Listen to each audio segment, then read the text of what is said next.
I thought I'd start this video by sharing a little cartoon that I came across the other day that I think sums up a lot of what's going on in class right now.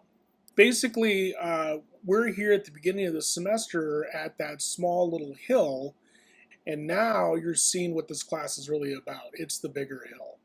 So this is the point in time in the semester in which you really need to start doing the work.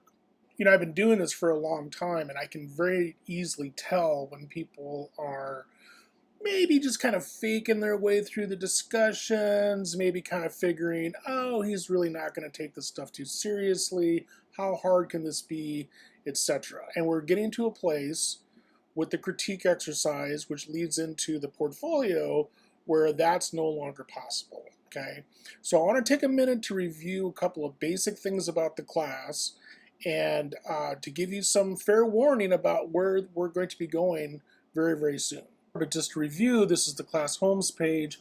Pay no attention to the to-do list. It's not accurate. Doesn't have everything. Look at the calendar. Understand what day it is.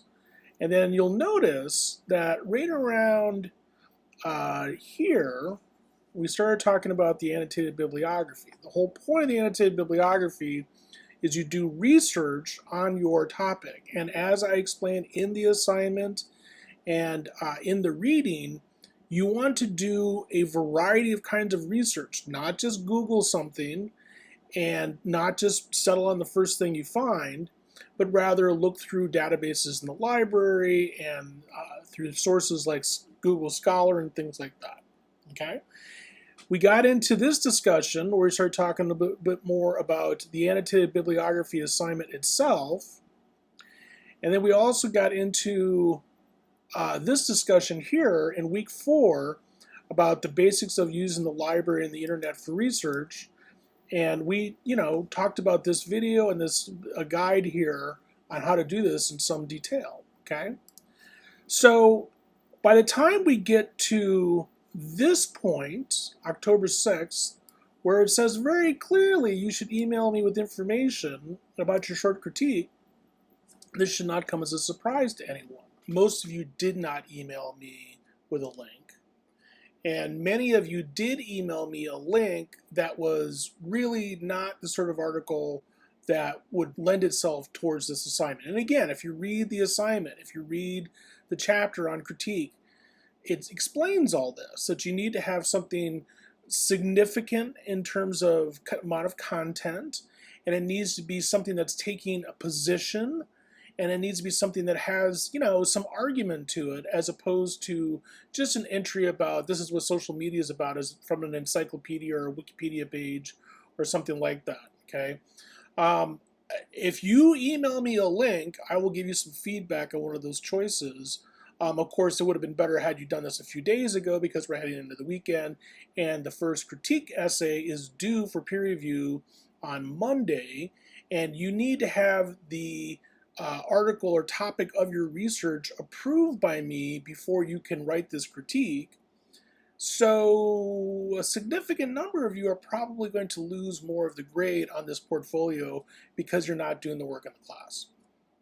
That's a problem, okay? The thing about this class is if you do everything I ask you to do and you follow the instructions and you do your best, I guarantee you that you will pass the course. If you don't, you probably won't.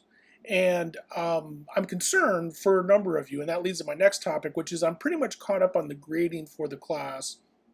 I'll be posting a grade for the midterm participation fairly soon, but I've already essentially given all the letter grades for participation for the first half of the semester that I'm going to give. The first half of the semester for participation is a little bit shorter because the second half of the semester we do less reading and more peer review sorts of activities.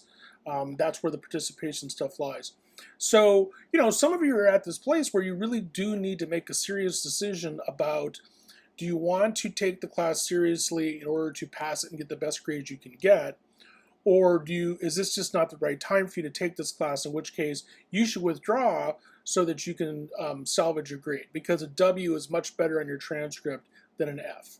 We can talk more about this if you want. You can email me, and I'm happy to chat with anybody at any time about what I think their grade is at the current moment, and I'm happy to offer you advice in terms of what the best step is for you to get the grade that you feel like you deserve, that you want.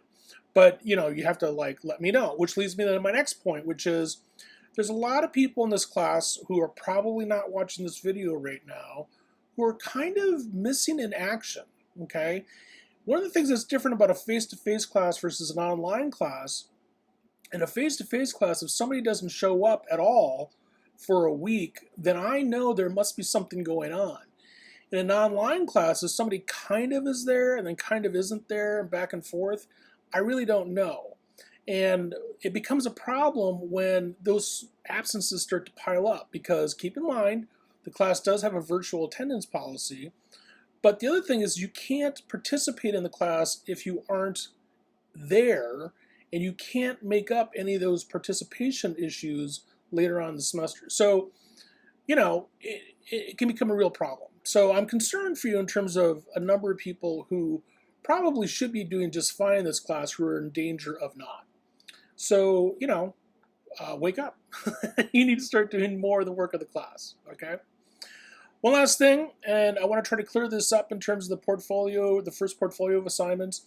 I explained this much earlier in the semester. I'll leave a link into this discussion about where.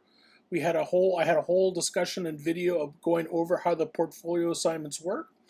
I will again talk about this next week in a discussion, but just to go over this, there is no big research paper this semester. The closest we come to it is with the next portfolio. We'll talk about that in a couple of weeks. But the first grade for the class consists of the topic proposal essay, the first 10 entries of your annotated bibliography, the critique essay, and the forthcoming reflection essay. And in the reflection essay, you will talk about your process of writing these other essays for the semester.